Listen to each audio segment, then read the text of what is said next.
سر یہ انٹرنیٹ بند کرنے سے کیا فائدہ ہوا ہے اب تک؟ یہ ضرور ہے کہ ہمارے بچوں کو جو نوکریاں ملتی تھیں اس میں مشکل ہو گئی ہے. کیا آج بھی پی ٹی آئی کا بیانیہ پاکستان بھر میں مقبول نہیں ہے؟ کیا آج بھی پی ٹی آئی سب سے بڑی پارٹی نہیں ہے؟ یہ مطلب میں یہ کیسی باتیں کر رہے ہیں مجھے بتائیے. دیکھیں سچی بات یہ ہے کہ جنرل ضیاء کے زمانے میں تو کوئی بھی سوشل میڈیا نہیں تھا، لیکن اس کے خلاف بھی لوگ کھڑے تھے نا.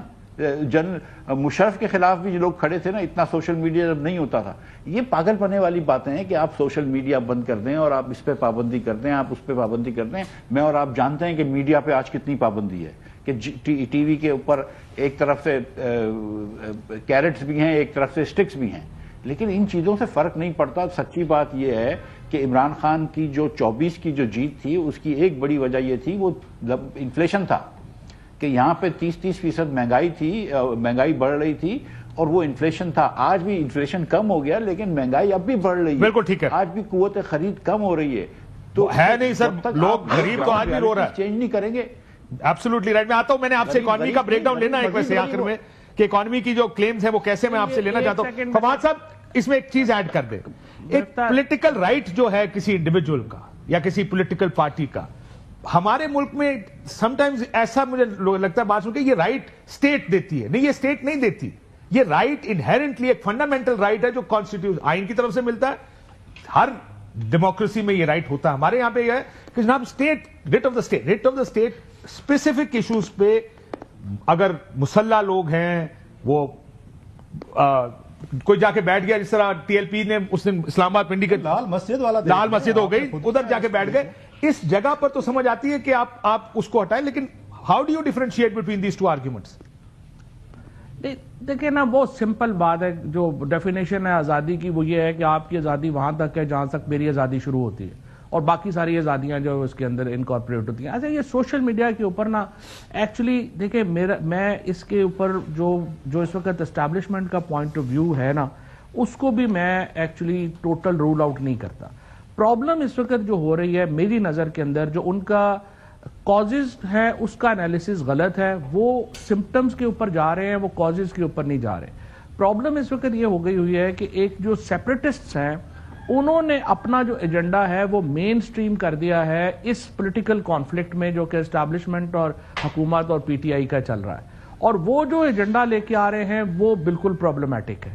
اس کے بعد دوسرا اس کے اندر جو شامل ہو گیا ایلیمنٹ وہ ہو گیا جن لوگوں کے ساتھ زیادتیاں ہوئی ہیں. دیکھیں 1 لاکھ سے زیادہ چھاپا پڑا ہے پنجاب میں، اسلام آباد میں کوئی 1.25 لاکھ کے قریب اگر آپ دیکھیں تو 60-70 لاکھ آدمی جو ہے وہ ڈائریکٹلی افیکٹ ہوا ہے حکومت کی اور اسٹیبلشمنٹ کی پالیسیز کے نتیجے میں. وہ لوگ خود دکھی ہیں. اب وہ لوگ ایڈ کر دیتے ہیں جتنا زہریلا ہوتا ہے اس کے اندر اپنا غصہ مٹانے کے لیے. اور پھر تیسرا یہ ہے کہ چونکہ جو حکومت ہے، اسٹیبلشمنٹ ہے، وہ اپنا ایک کاؤنٹر نیریٹو ان کا ہے ہی کوئی نہیں اور ان کا صرف یہی ہے کہ ہر کام جو ہے ہم نے ڈنڈے کے اوپر ہی کرنا ہے.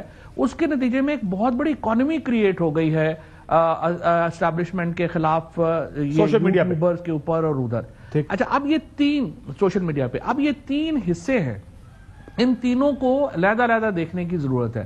جو پرابلم ہے جس کے اوپر پی ٹی آئی میں بھی میری اپنی، آپ کو پتا ہے میرے اپنی بڑی کلاس ہوتی ہے اور لوگ، میں P T I social media سے یہ کہتا ہوں کہ خدا کے لیے اپنے آپ کو یہ جو اینٹی سیپریٹسٹ، یہ جو سیپریٹسٹ ہیں اسپیشلی اور اینٹی پاکستان ہے، ان سے آپ کو جستجو کرنی پڑے گی علیحدہ ہونے کے لیے. آئی ٹوٹلی انڈرسٹینڈ دیئر میزریز کہ جو زیادتیاں ہوئی جس کی وجہ سے سب کچھ ہو رہا ہے، بٹ الٹیمیٹلی دیکھیں ہم کوئی ملیٹنٹ پارٹی نہیں ہے. ہم لوگ جو ہیں وہ پولیٹیکل پارٹی، ہمیں سپیس ملے گی تو ہم پالیٹکس کریں گے نا، نہیں سپیس ملے گی تو سر. لیکن آپ کو لگتا ہے یہ سپیس ہے تحریک انصاف کے پاس 2 قدم پیچھے ہٹنے کی؟ فواد صاحب، now that you're talking about this کہ جس جگہ آپ لے گئے ہیں، یہ نہیں دیکھیں سپیس تو بنانی ہی پڑتی ہے نا. پالیٹیشنز ہی گرے میں سوچ سکتے ہیں. جو آپ انتظامیہ ہے یا ایگزیکٹو ہے یا اسٹیبلشمنٹ ہے وہ لوگ تو نہیں گرے میں سوچتے، وہ تو بلیک اینڈ وائٹ میں یا آپ ہمارے ساتھ ہیں یا ہمارے خلاف ہیں. راستے نکالنا تو پالیٹیشنز کا کام ہے. پالیٹیشنز نے راستہ نکال کے دینا ہے کہ کس طرح سے آپ یہ سپیس کریٹ کریں. اور یہ وہ ایکچوئل فیلئر ہے جو کہ ابھی تک جس کا سامنا ہے. اور جو میری نظر میں جو عمران خان صاحب کا ایک بڑا پرابلم ہے، ان کو ایکسٹینٹ کا بھی اندازہ نہیں ہوگا جیل میں کہ جو اس وقت وہاں پہ چل رہا ہے. اندازہ ہوگا ضرور لیکن اس ایکسٹینٹ کا اندازہ نہیں ہے کہ جس طریقے سے یہ چل رہا ہے. اور اس کے اوپر جو اسٹیبلشمنٹ کی ایک کنسرن ہے اس میں بھی اس کو بھی آپ آؤٹ رائٹلی ریجیکٹ نہیں کر سکتے. اس کا بھی کنسرن جو ہے اسپیشلی سیپریٹسٹ کو لے کے پھر جو پرسنلائز چیزیں ہو رہی ہیں. اور دیکھیں سچی بات ہے, یہ صحافی ہے, آپ لوگ ہیں اور پالیٹیشنز ہیں نا, ہم پھر بھی تھوڑے ڈھیٹ ہو گئے ہوتے ہیں کرٹیسزم کو لے کے. اس کا ایکسپوجر بڑا چھوٹا ہوتا ہے, یہ تو اتنے سالوں کے بعد اتنے چھوٹے عرصے کے لیے ایکسپوجر ملتا ہے, اس میں وہ نہیں اس طرح سے لے سکتے. پھر رد عمل تو دیکھیں 4 سال کے بچے کے مکے کا بھی مکہ ہے اور مائک ٹائسن کا بھی مکہ ہے, پھر اس کے مطابق ہی ہوتا ہے. ٹھیک. لیکن سوشل میڈیا کا جو ریگولیشن ہے نا کاشف, یہ پوری دنیا کا ایک ایشو ہے, ہونا ہی ہے. ہمارے ہاں بھی یہ الٹیمیٹلی ہونا تھا, لیکن میں لے کے آ رہا تھا اس وقت آپ امینڈ لے کے آ گئے تھے کہ نہ کریں. اس کی ٹائمنگ ایسی ہوئی ہے, اس کی وہ کہہ رہا ہے میں تو لے کے آ رہا تھا ریگولیشنز, آپ امینڈ لے کر آگے تھے کہ نہ کریں. نہیں دیکھیں, کرنے کا طریقہ بھی ہے نا, یہ تو نہیں کہ آپ کہیں گے بلڈوز نہ کریں نا, ایک طریقہ ہے, یہ اسٹیک ہولڈرز کو آپ اعتماد میں لیتے ہیں, اس کے مطابق. لیکن ہمارے یہاں ٹائمنگ ایسی ہو گئی ہے کہ وہ ایک دم اسٹیبلشمنٹ اور پی ٹی آئی کے کانفلکٹ کے درمیان میں یہ ایشو کھڑا ہو گیا, حالانکہ ایشو یہ اس سے بڑا ہے. ایک بریک لیتے ہیں ناظرین.